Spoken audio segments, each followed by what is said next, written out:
Hello friends, स्वागत है आप सभी का हमारे यूट्यूब चैनल पर। तो आज की इस वीडियो में मैं आप लोगों को क्लास 10th मैथ के NCERT प्रश्नावली 14.1 का हम लोग आज की इस वीडियो में हम लोग बेसिक को समझेंगे पूरा अच्छी तरह से, और इस वीडियो में प्रश्नावली 14.1 को पूरी तरह से ख़त्म भी करेंगे सॉल्व करके।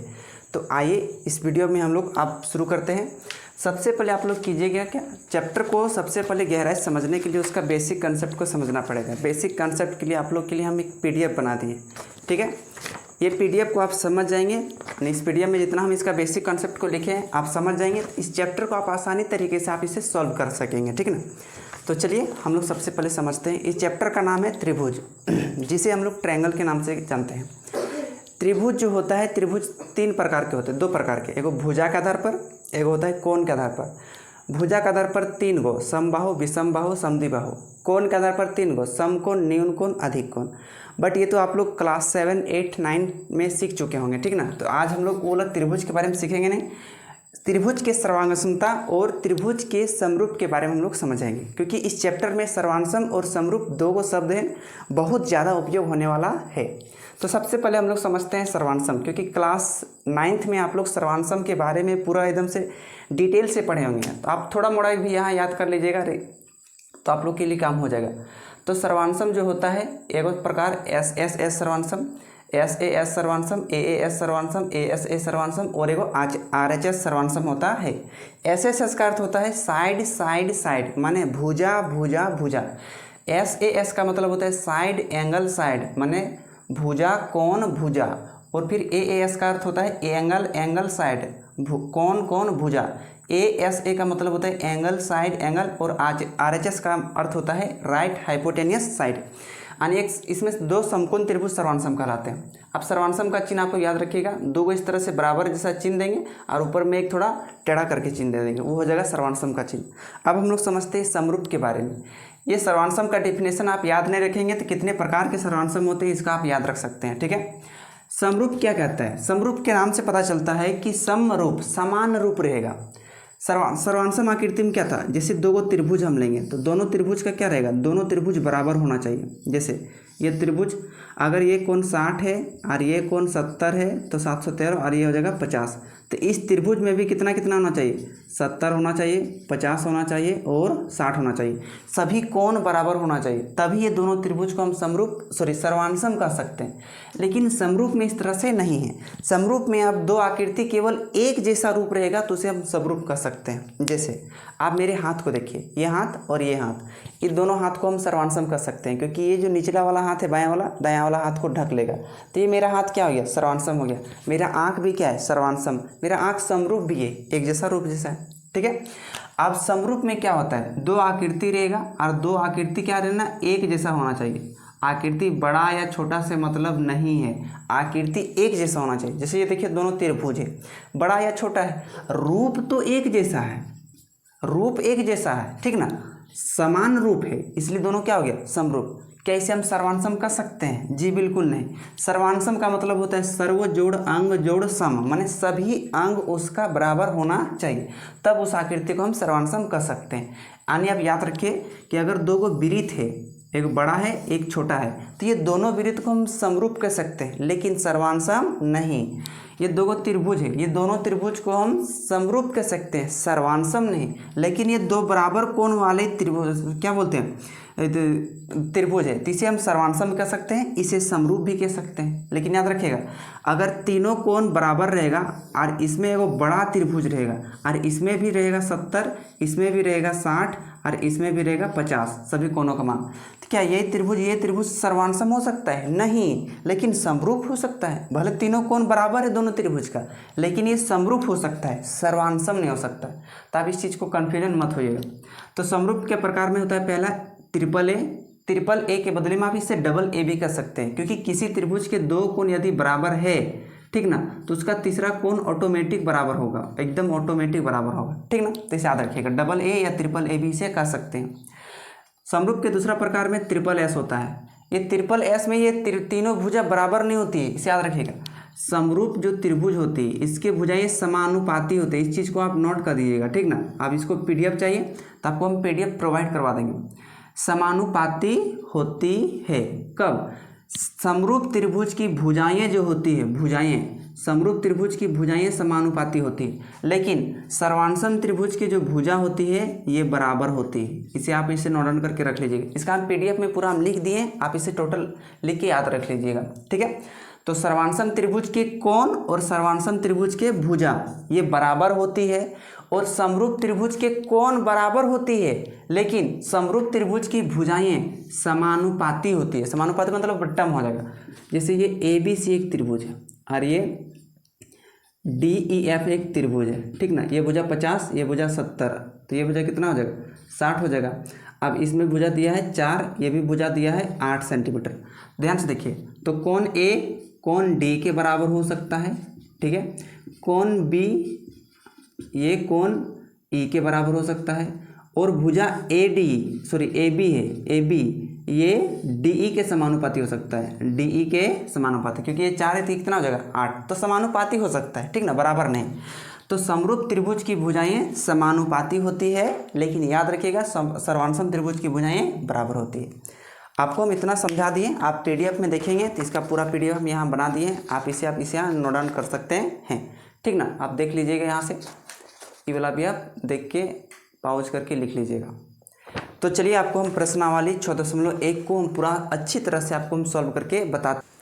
तो अपना बुक निकाल लीजिएगा, जैसे कि आप लोग हम क्लास 10th वाला कहा जो हम बुक निकाल लिए हैं, ये प्रश्नावली 6.1 वाला। इसमें क्वेश्चन दिया गया, हम क्वेश्चन बोर्ड में लिखेंगे नहीं, केवल आपको हम समझाएंगे, क्योंकि समझा हुआ चीज़ आपको देर तक याद रहती है, ठीक ना। अब आपको ज़िंदगी भर याद रखना है तो आपको रिवाइज करते रहना पड़ेगा, नहीं तो कोई उपाय नहीं है। तो देखिए प्रश्नावली 6.1 में पहला क्वेश्चन दिया गया है कि कोष्टकों में दिए गए शब्दों में से सही शब्दों का प्रयोग करते हुए रिक्त स्थानों को भरिए। अब ये जो खाली घर इसमें क्या क्वेश्चन दिया गया, पहला क्वेश्चन इसमें दिया है, देखिए स्क्रीन में आपको शो हो रहा होगा कि सभी वृत्त, इसके बाद यहाँ अंडरलाइन दिया है, होते हैं। अब सर्वांशम होते हैं या समरूप होते हैं, ये 1 नंबर का 1 नंबर है, ध्यान रखिए। सभी वृत्त, अच्छा सभी वृत्त क्या होगा, सर्वांशम होगा कि समरूप होगा। देखिए वृत्त बराबर भी हो सकता है, वृत्त बड़ा छोटा भी हो सकता है, तो क्या ये वृत्त और ये वृत्त सर्वांशम हो सकता है, बिल्कुल नहीं।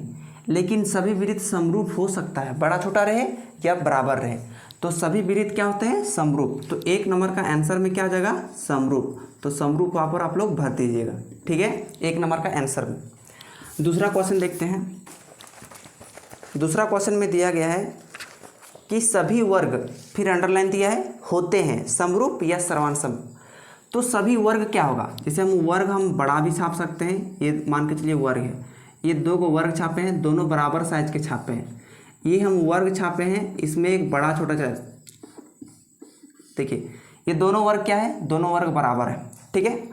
मान के चलिए 16 सेंटीमीटर भुजा का होगा, तो ये भी 16 सेंटीमीटर का, तो ये 16 सेंटीमीटर का, तो लेकिन ये 2 सेंटीमीटर वर्ग का भुजा होगा।